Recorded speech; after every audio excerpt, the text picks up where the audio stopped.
How to turn off sound effect in Disney Speedstorm. Hello everyone and welcome back to Crazy Gamer.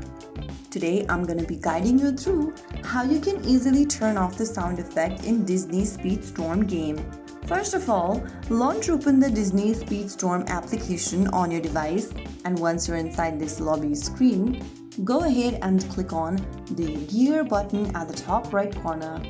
Now this will open up the options tab where you'll need to click on sound and volume. Under sound and volume, you'll see this volume tab. Go to the master volume option and simply drag it all the way towards the left.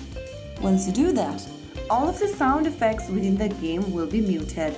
But if you want to go ahead and just decrease the sound of the master volume, then you can pick a specific sound level. You can also adjust the sound effect, music and voiceover by decreasing or increasing the sound for each option. So from there, you can easily adjust the sound settings in Disney Speedstorm.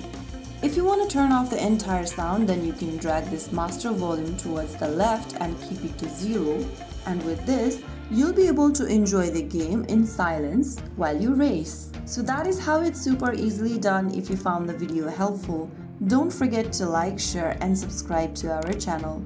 I will be back again in the next episode. Thank you for watching.